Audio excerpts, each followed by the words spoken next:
A very warm welcome to the Havells Presents Spotlight series organized by Realty Plus Masterclass. Spotlight is a unique webinar series which explores the dynamics of lighting, featuring nationally and internationally acclaimed consultants, designers, and experts who share their knowledge and expertise on the future trends in the world of design, technology, and most importantly, lighting. I'm Sapna Srivastava, editor of Realty Plus magazine, and let's begin with a brief introduction of Realty Plus. Some people are born to show the world which path to choose in a crisis. Some brands are born to do the same. And during the times of challenge, the stalwarts of Indian real estate industry have chosen to do just that by showing others the way to finding opportunities even amidst a crisis. By showing the world how to go about delivering on promises even amidst adversity. Success doesn't just happen, it happens by design, by pushing the boundaries, by raising the bar. It's days of creating a vision and nights of bringing it to life. Knowing that pictures are worth 1,000 words and every word makes a difference. It's doing the research, trusting your instinct and finishing what you started. For the past 17 years, Realty Plus has been turning obstacles into opportunities, keeping the industry informed on the latest developments.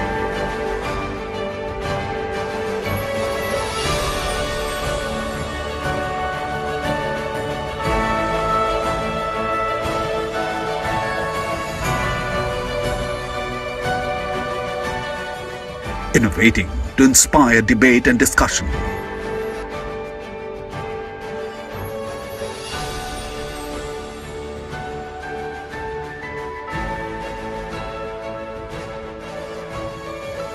Bringing forth the perspectives of industry leaders.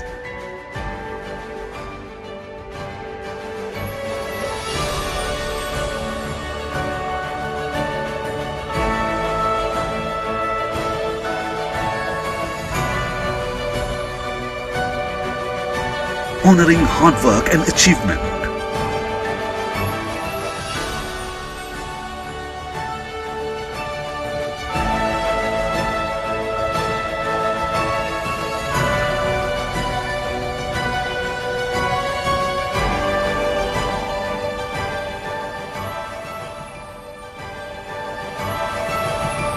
Keeping the industry connected.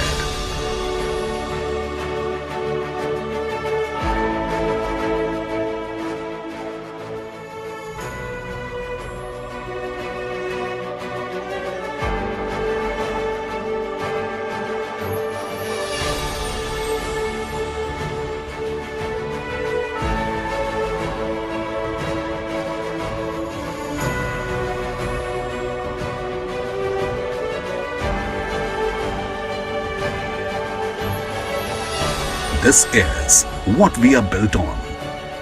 This is what we are building.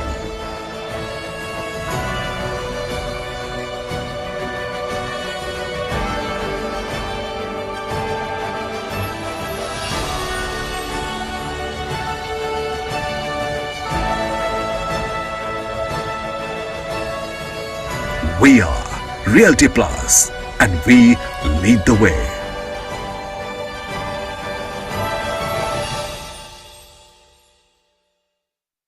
So this was a brief snippet of Realty Plus products. To know more about us, do get in touch with Ms. Tripti Kedia, publisher and business head Realty Plus. And now let us bring on stage the star of the day. Let me introduce Mr. Sarvdeep Basur, principal lighting designer, Lucent Worldwide. Let me give a brief introduction of Mr. Basur. He has over 3 decades of lighting design experience and has completed more than 6,000 large and small creative projects, some of which are the Sydney Opera House, the Kunming Convention Center, the largest convention center in the world, the Edition Hotel Sanya, the International Financial Center Changchun, the Shenzhen City Landscape Lighting Project, the Golden Temple Amritsar, the Brideshwara Temple, and the Pink City Illumination Project Jaipur.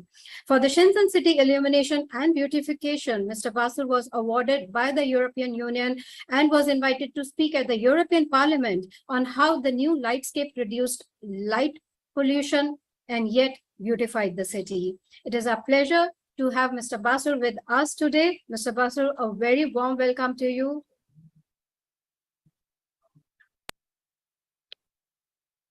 Thank you so much.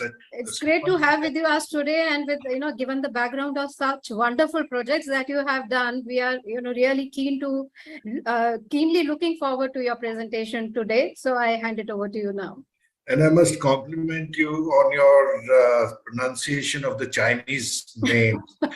You were quite close. Most people are nowhere close to you. Right? That's true. So thank you so much. So it's all yours now, Mr. Baswar. Thank you so much. We'll start with a small presentation, Sapna, and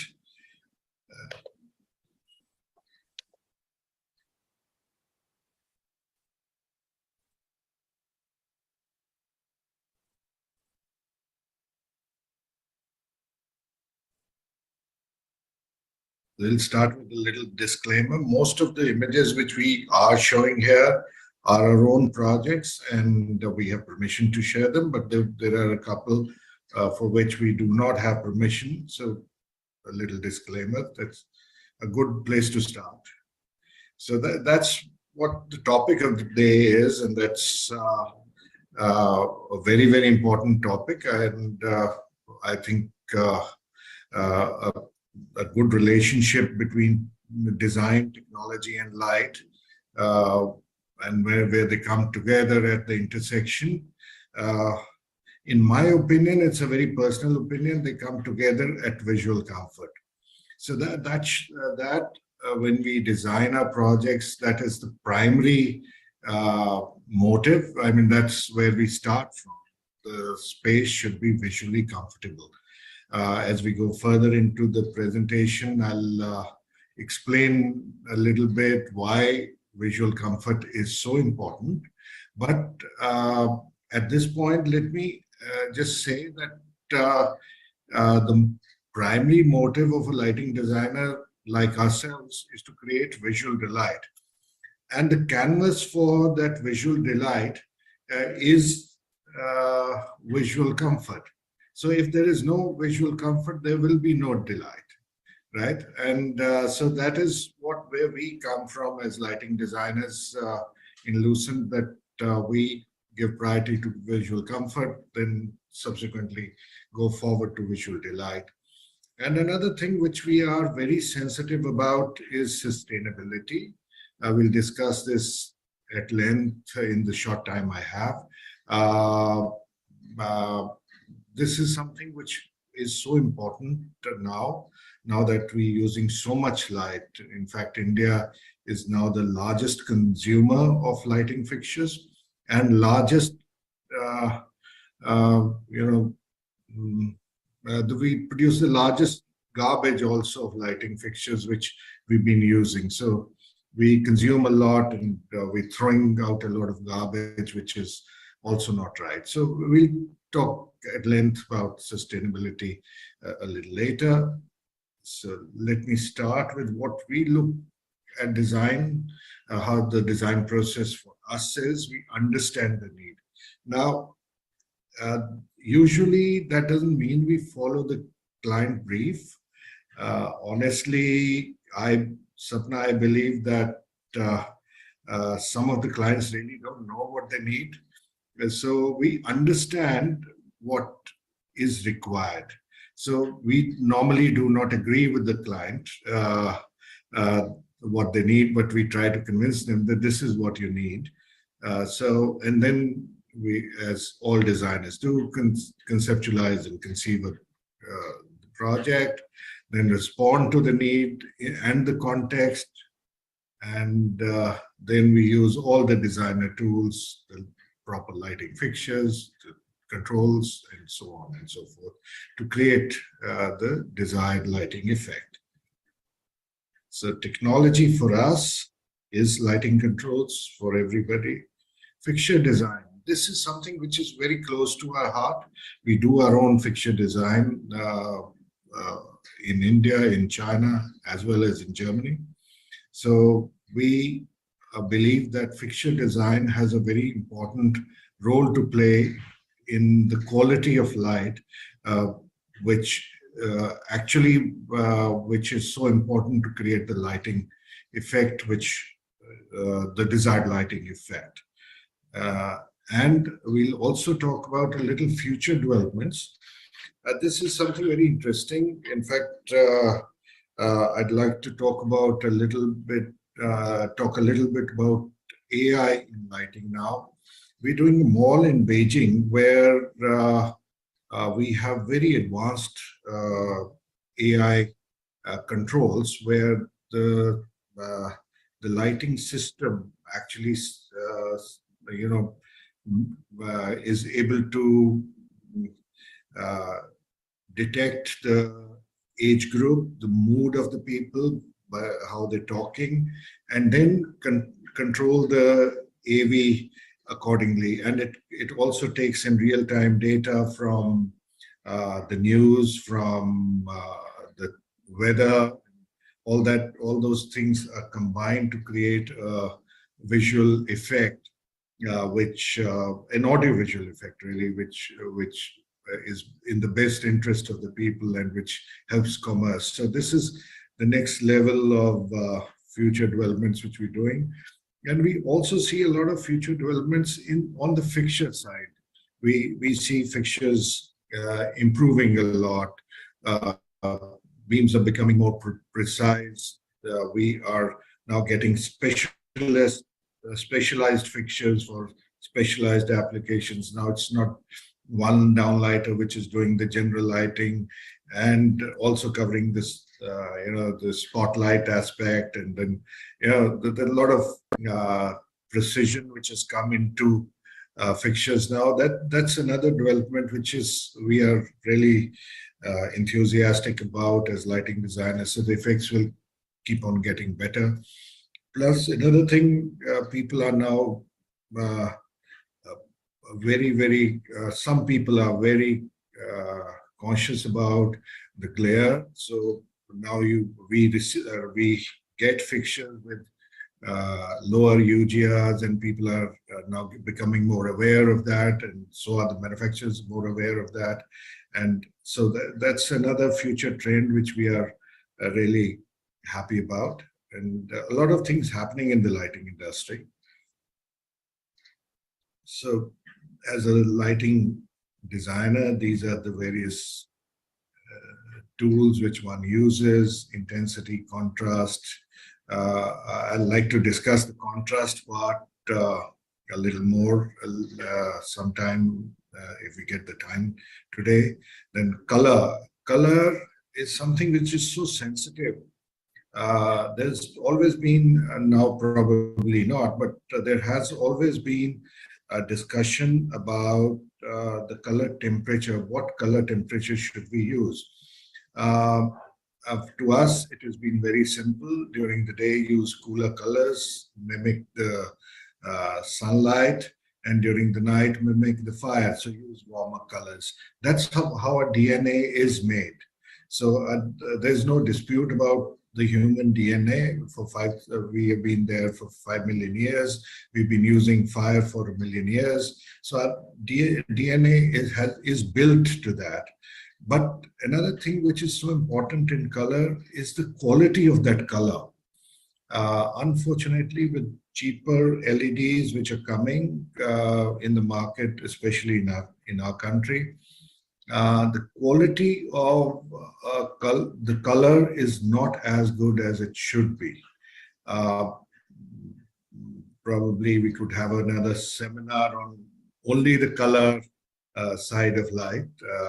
That 3000 varies so much from one manufacturer to the other. So that is another, a much detailed subject. We'll discuss that later. Contrast. Contrast is something which is really not taught in textbooks. When we do a showroom, we do a contrast of 1:100 sometimes to create, say, the hierarchy of vision. So contrast is a tool which a lighting designer uses, and we in Lucent are very, very sensitive to this, and we are extravagant with our contrasts. Should it be required to set the hierarchy of vision? Then dynamism is another thing which is great now. It's a wonderful tool in the hand of lighting designers. So the various kind of dynamism, from a simple RGB, which we see all around, when sometimes we don't agree to, but we can go beyond RGB. There's so many things to do with light. We can make it interactive. There are lots of projects which we've done where light actually communicates with people. There's this wonderful facade which we've done in South China, and where kids go and download the app, and they're able to play a ball game on the building facade, which is 150 meters wide. So there are lots of things which can be done with light, and a lot of interesting things which can be done with light. So that's another tool which most lighting designers use now. So this is where we are. So a little bit about visual comfort. We believe that visual comfort can be achieved anywhere. So if you see this picture on the right-hand bottom, this is the same road. The picture is taken from the same point it was taken earlier. So this is another project in the south of China, a city called in Qinghai. If you see, we've been able to create a beautiful effect by just cutting down, by just improving the visual comfort. So you have a nice broken light effect on the footpath, and if you see the road on the right is much better lit. This is a very good example of where visual comfort translates into visual delight, or graduates into visual delight.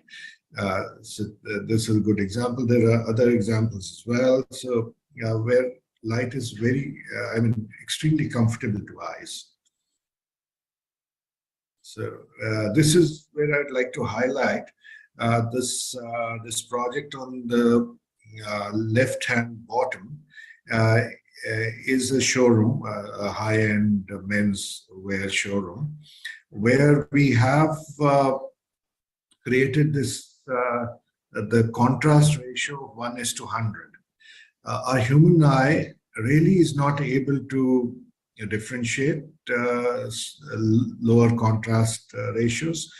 So 1:100 really created a drama effect. What you see on the floor is spill light. It's just spill light, which is about 25, 30, 40 lux. And we have more than 2,000 lux on the merchandise. So some of the mannequins were lit, the ones in the middle were lit up to 5,000 lux. So 1:100 ratio, so the things really come up. So going to visual delight, some of our projects, if you see, they're visually very comfortable. The Golden Temple, we had trouble with lighting the gold on the facade. So what we did was we hit we aimed the light to the water, and we got reflected light from the water. And in addition, which was a pleasant surprise, we got this nice shimmering effect of water on the facade, and we were able to cut down the glare. Now, the Golden Temple was very difficult to light up. It would have been very tough to light up with direct light of any sort. So we were able to cut down the glare by using the water. If you see the building on the right, top right, is Brideshwara Temple. It's a World Heritage Site. No light visible. In fact, people have to go there and search for lights. So similar effect if you see the Radha Rani Temple at the bottom below, bottom right, sorry. So some facade lighting projects. Another very good example of controlling visual, creating visual comfort and converting that into visual delight are these two pictures on the top. This is a project which we did. We did the mall on the commercial space on the right. But what was happening was the landscape was disturbing the residents, the residential spaces, which are on the left. And we were able to control this by just changing the bollard lights. And we just changed the bollard lights there, and we were able to reduce the light going into the houses. So, which was the purpose, and the residents stopped complaining. So, the project at the bottom, there are two different projects. The one on the right is we hid the post-op lanterns in the trees itself. So it became more, it looks much better, and the trees got lit up, and we had again the light and shadow effect of light coming through the trees, which looked nice. Another example of landscape lighting where we've tried to make things very comfortable. So monuments, we do a lot of monuments, heritage buildings. The ones on the top, the two on the top are lit by precision floodlights, whereas the one on the bottom is Qila Mubarak in Patiala here, which is lit up with just 3 projectors. Now, this is a large facade, about I think about 150 feet wide. So we just used 3 projectors to light it up, and we were able to cut down the glare into the. We were able to actually eliminate the glare into these windows because there's a 5-star hotel inside the Qila Mubarak, and we did not want any disturbance. So with these projectors, LED architectural projectors, we were able to create this wonderful effect, and then also cut down reduce the glare, absolutely. And we did not touch the building. The building is in such a shape that we can't do any wiring or anything there. So we just projected this the effect there. So coming to sustainability, now light can be toxic. I keep on talking about the dark side of light. So that is something which we'd like to talk a little bit here. Light can cause headaches. It can cause hypertension. It can cause high sugar levels if it is not used properly. This is something which as human beings we need to be aware of. Not all the increase in hypertension and diabetes can be attributed to, so say, change in lifestyle or change in food habits. Part of it, a significant part of it, now research shows, is due to excessive use of light. We do not get absolute darkness. Absence of light is as important as light itself. So we need to have time for absolute darkness. We need to use light properly. Light has become very cheap. It is the cheapest in India, and we use most number of lights in India. We need to sit back and think, do we need to do that? I was born in the hills in a village, and my grandmother used to read stories to us in moonlight, and which was less than a lux probably, and it was sufficient for her old eyes. She was 60 plus, and she was able to read in moonlight. And look at today's kids; I'm sure they can't read in moonlight. They need to switch on a few lights to read if they want to read. Most of the time, they have these illuminated glass surfaces in front of them where they're playing and reading or listening to that. So we need to be aware of how to use light and how much to use.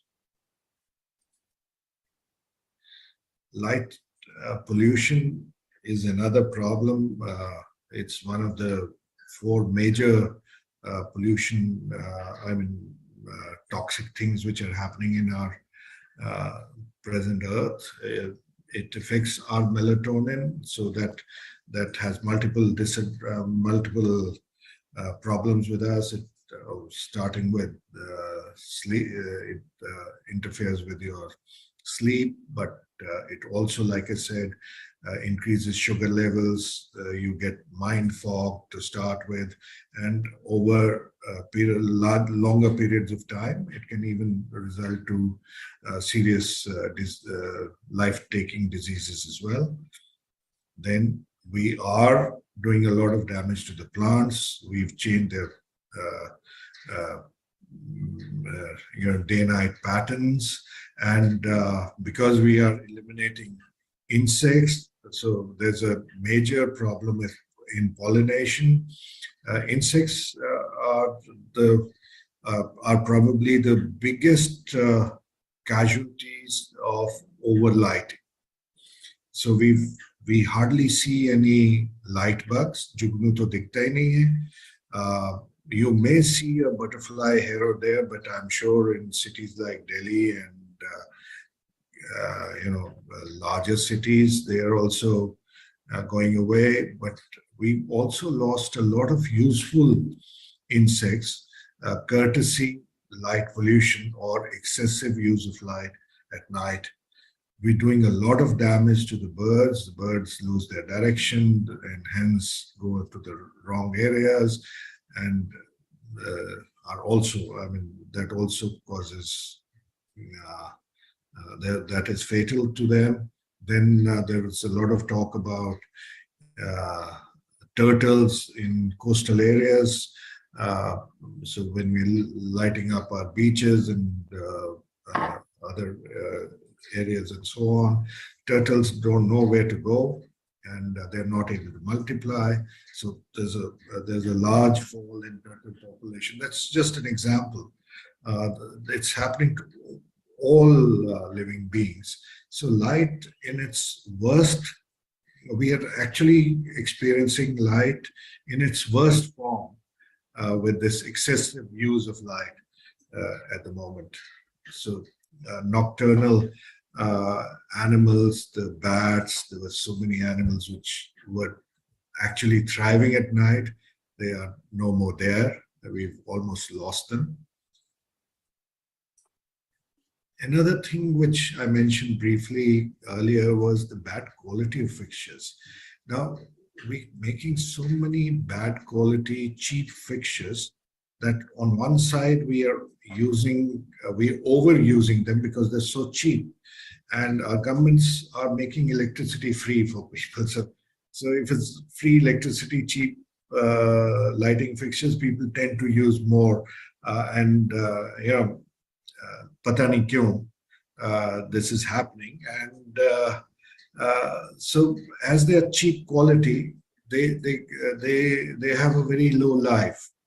They would go back in 3 to 5 or 6 months, and then we're creating a lot of clutter of plastic and toxic waste, which is these non-functional lights.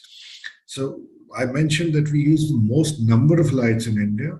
We also discard the most number of lights in India now. We create the largest clutter in the world with the bad quality lights which stop functioning. उठा के उसको फेंक देते हैं, तो now that would stay there for probably 1,000 years. So I'd like to close my presentation here with this little statement that creative lighting design and environment sensitive lighting design can coexist. Thank you very much.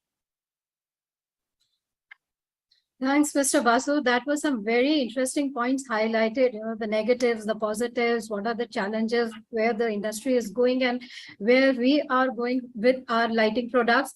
I now request Ms. Sudeshna Mukhopadhyay, Vice President, Havells India Limited, to join us for the interaction session. Before that, let me give a brief introduction of our speaker here, Ms. Sudeshna Mukhopadhyay. She has over 34 years of extensive global leadership experience in lighting technology, application, design, global project management, and end user research in India, Asia Pacific, Europe, and the US.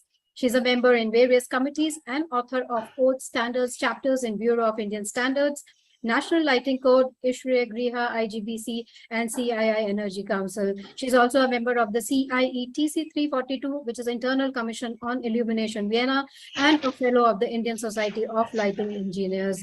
Ms. Sudeshna, a very warm welcome to you. And you had been listening to that presentation that Mr. Basu just presented here. What do you have to say? I mean, he always, it's been really an honor to be in the same panel with Mr. Basu. I mean, I think both of us have been in the lighting industry for almost the same vintage years, and we have seen, the changes which has happened in the lighting industry.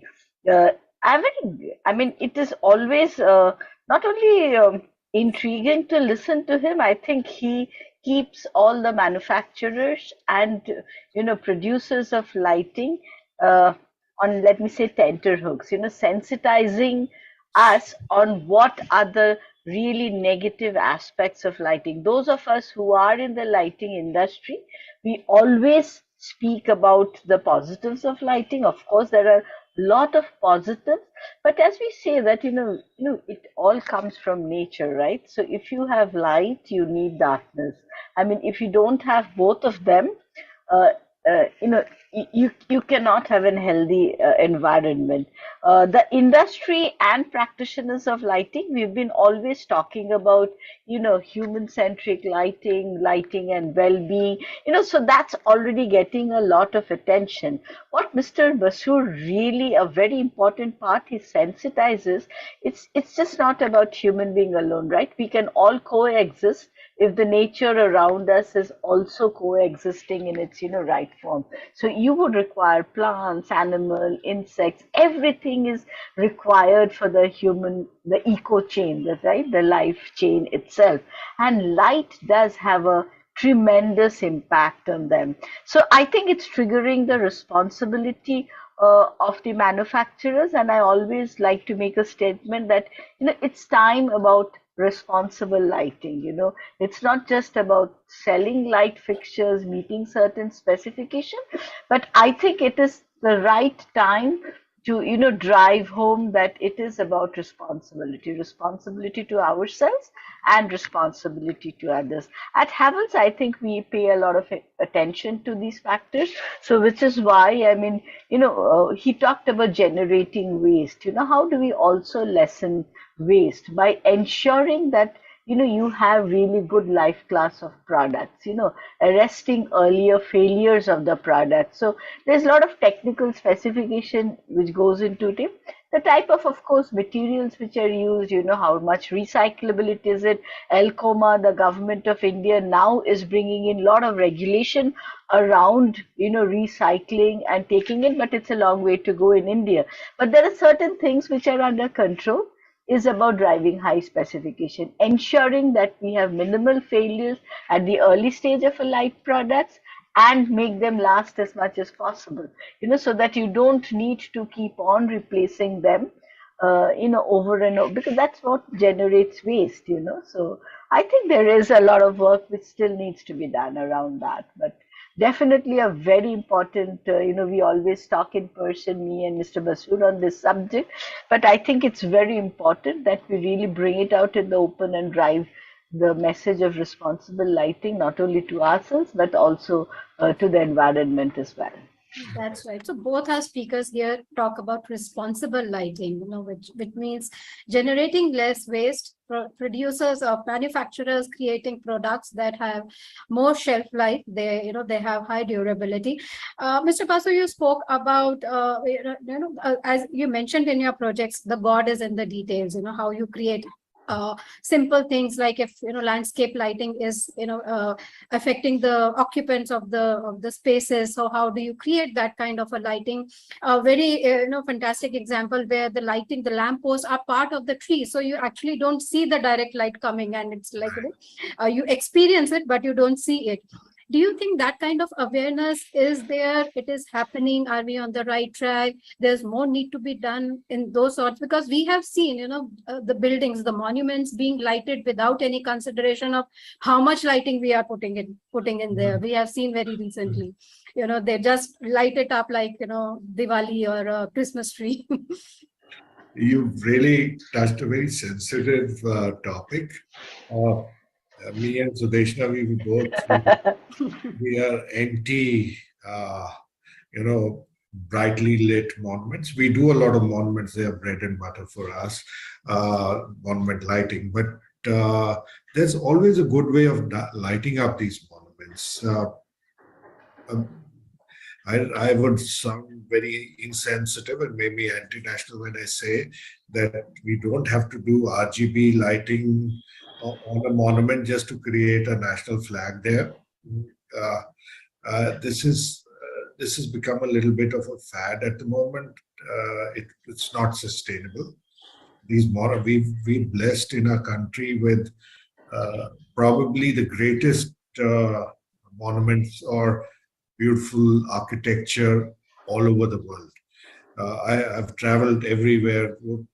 बाहर जाओ तो एक छोटा सा आपको किला दिखा देते हैं, which I mean you pay a ticket of a few dollars and go in and enjoy and say wow wow wow. But I've seen things in India which are probably 20 notches above that, and we are not giving adequate value to that. And by lighting up the way some of the buildings have been lit up, we are actually degrading these buildings. We are not doing justice to that architecture or to our heritage by doing that. There are better ways of doing that. And secondly, Sapna, when you asked me, is it possible to make people sensitive to lighting, to use it the proper way? I don't know if, of course, Sudeshna would be aware, and a lot of viewers would have heard that story of us training young children, mentoring young children in China to talk to people about using light the right way. And all of these children were 8 to 11 years old, just very young children. And we call them now, they have a formal name, they're called light ambassadors in Chinese. I don't know how they pronounce it, but there are more than a million light ambassadors in China, and they first play with light and they understand light kaise use karna hai, and then they go and talk to people, generally to people कि आपने ये light गलत लगाई है, इसको ठीक कर लो, and people listen to them. That was one of the things what we did in Shenzhen in 2015-16. We were able to reduce the lighting levels of Shenzhen down to 80%, down by 80% to 20 odd percent, by just making people aware of how to use lighting. So it is a very simple process. Everybody wins. Everybody saves money. Even manufacturers, they also benefit. If we use less number of lights, we would use quality lights because the budget will still remain the same. We would save electricity. We would save animals, insects, everything. It's win-win for everybody. Like in case of other polluting things like say air pollution. Air pollution costs money. I mean, reducing air pollution costs money. We don't have those kind of budgets in our country. But here, reducing light pollution would save money. So it's all about awareness, and I'm sure we can do that. Uh, That's right. In fact, this platform is also the aim here is also to create that awareness through this program, through the publication, where we will feature this entire conversation, to reach out and have experts like you talking about it so that it reaches the wider audience. And as you rightly said, catch them young, when they are kids, that is the time when they are most impressionable, and then they are the right ambassadors. Sudeshna, Mr. Basu spoke about the manufacturers. So how manufacturers can support the vision of the designers in terms of the quality of material, in terms of the products that can be sustainable, that can be high efficiency? How are manufacturers looking at? You see, designers and manufacturers, I think, everyone needs each other, right? I mean, we cannot exist a manufacturer, without designers being engaged with us and vice versa. I mean, the designers would also require the right type of product. I think this is the time also for much deeper collaboration.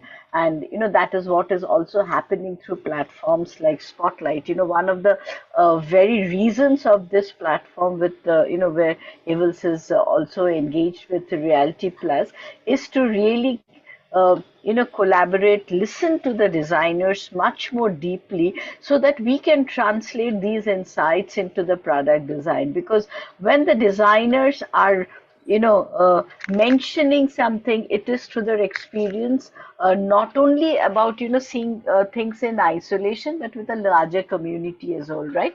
When I mean, Mr. Basur had shared this great insight of this project in Shenzhen, where they were able to reduce lighting levels. So there's a lot of community engagement. And when we talk about community engagement, the independent designers make a larger impact than manufacturers, because no matter what, people would always construe that manufacturer may be having an ulterior motive, but it's not that. So we bring when we talk to people like Mr. Basuru, who's got an enormous insight and engaging with a larger community, just not with probably one customer. He's just not selling one product, right? It's an idea, it's a concept, it's a whole thing which is bringing into that city, a matter of pride for that city. So there are so many other things he does than only selling probably product. And that is something we are very closely engaged with, because that insight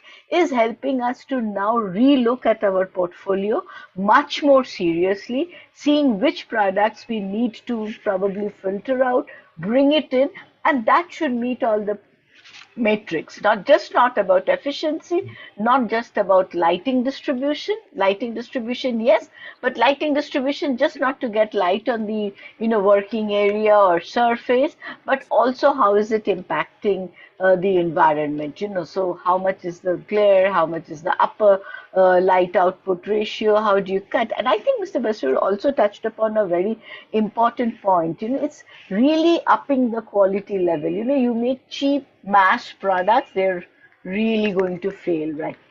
It is for everything. Why lighting?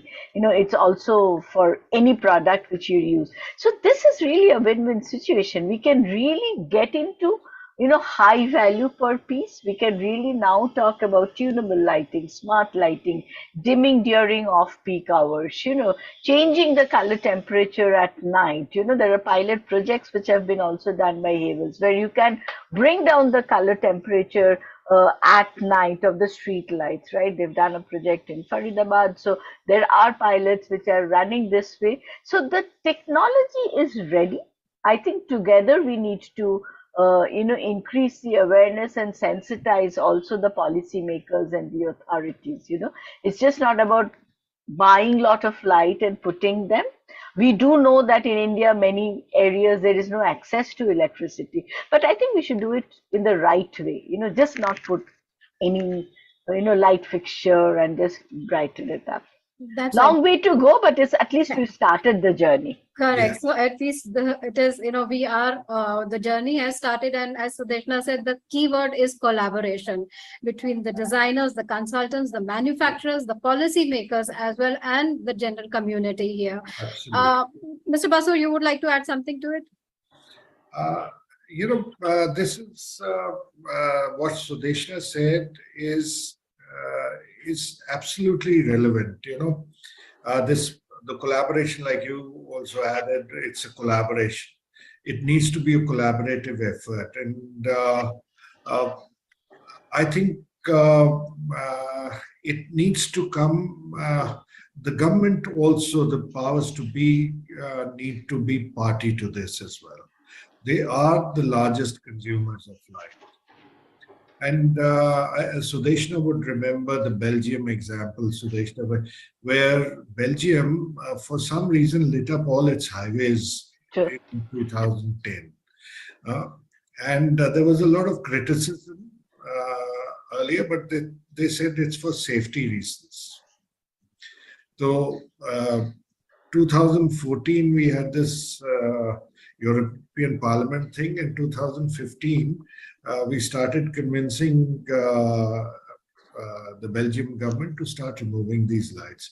So they started doing it, and they were very slow in doing it. KG accident बढ़ जाएंगे, ऐसा होगा, वो होगा, which was not happening. So actually, the accidents in the pilot areas reduced by 60%. And then they finally removed the lights everywhere in 2017, middle of 2017.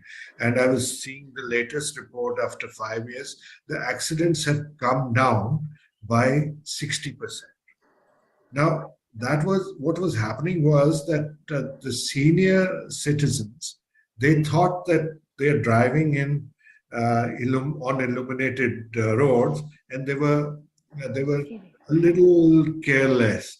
Whereas when the lights were removed, everybody became more aware that they're driving in darkness, so they need to be careful. So there were the light accidents actually reduced. So, and we also, again, a win-win situation when you remove the light from areas where it is not required. So you're saving electricity and so on and so forth. So government needs to come in together with manufacturers, consultants. I mean, वहाँ भी हम lacking हैं. I mean, Sudeshna has not used that word, but government is not a party at the moment. That is true. I think unless we engage the policy makers who are deciding these policies and planning, the infrastructure and other lighting codes and standards, probably that is where we need more collaboration. But let's see, we will definitely work on that as well as media. But Mr. You're the veteran of the industry. Just to get a sense how things have changed over the years. Have we moved in the right direction? From where we started and where are we going? That's a tough one. Our gluttony of light has increased. So that's something which we've gone in the wrong direction. Light is economical now, lighting, but electricity being free. We are using more and more light. I don't think that is the right way. But the positive thing is that people have started becoming aware of the importance of light beyond just vision.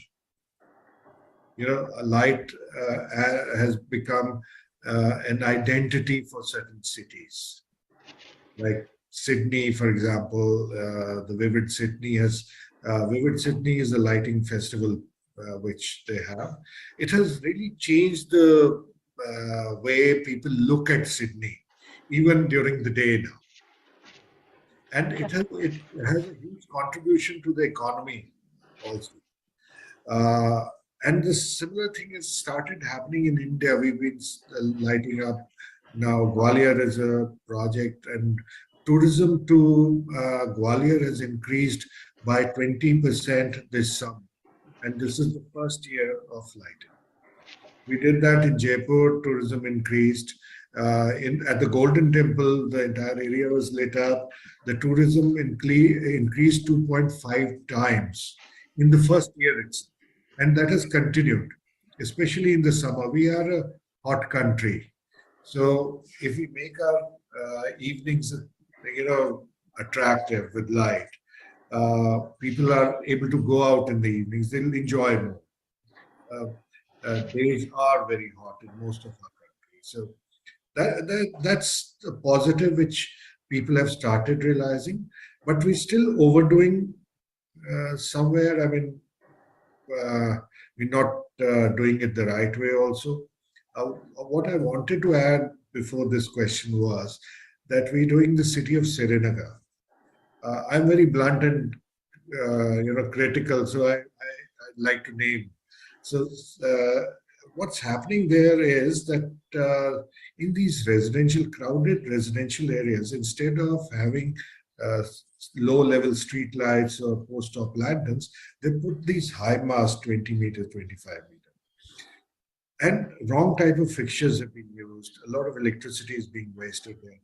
But where is the light going? It's not reaching the street. It's entering people's homes. That's the absolute negative use of good technology, and good, public money is being wasted on projects like these.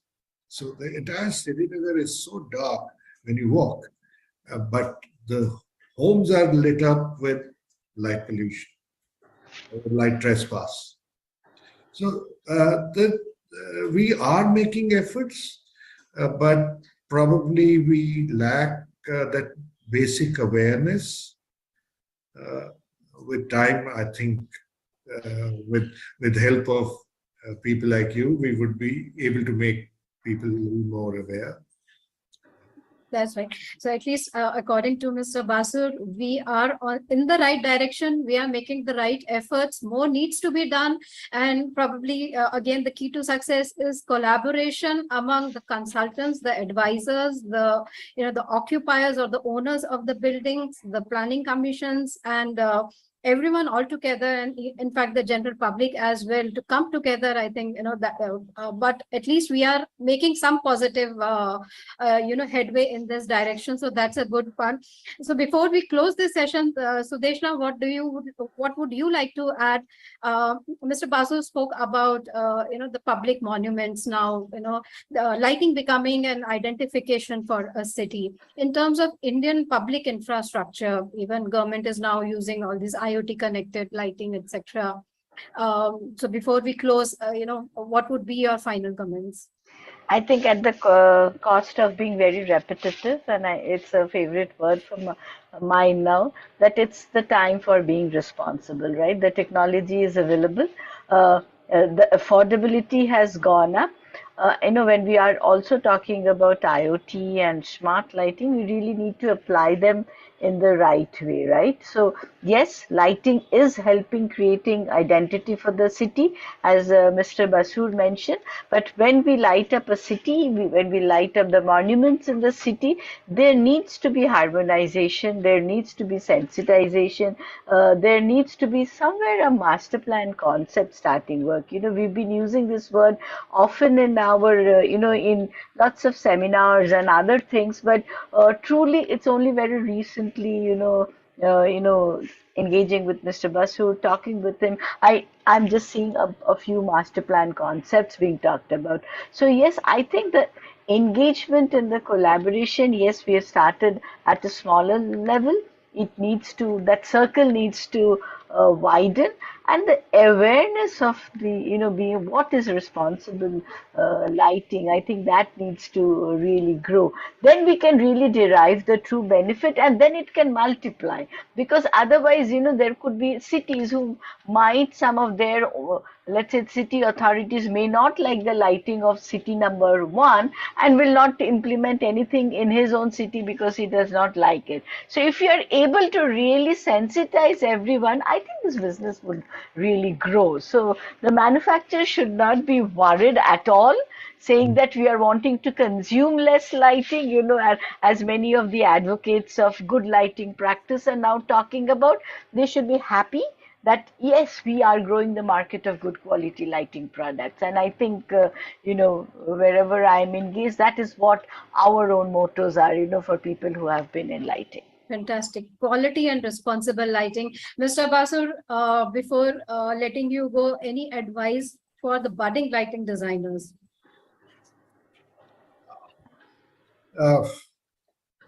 I think everybody needs to understand our DNA. If we know the human DNA and how lighting can affect people's health positively and negatively, that would be the best starting point. Aesthetics would be a byproduct of comfort. Great. And That's both right. can coexist. So That's right. As an architecture, it is that form follows function. So that is what Mr. Basur is saying. That is how, aesthetics follows first the responsible function of the design. So thanks, Mr. Basur and Ms. Mukhopadhyay, for sharing your views and for answering the audience questions. I'm sure our viewers had some very valuable takeaways from today's sessions. I surely did. A special thanks to Havells India as well for presenting this knowledge sharing session for the benefit of the Indian design fraternity, and to our awesome audience as well for being here, sharing their time and sending in their queries. So thank you all. Thank you, Mr. Basu, for being here, sharing your such very informative pointers with us today. And thanks, Sudeshna, for joining the conversation. Thank you, everyone. We will meet soon. But till then, take care and goodbye. bye. Thanks, Thank Sapna. you. Wonderful Thank you, everyone. moderation. Thank Thank you, Sapna. Thank you, Mr. Basu.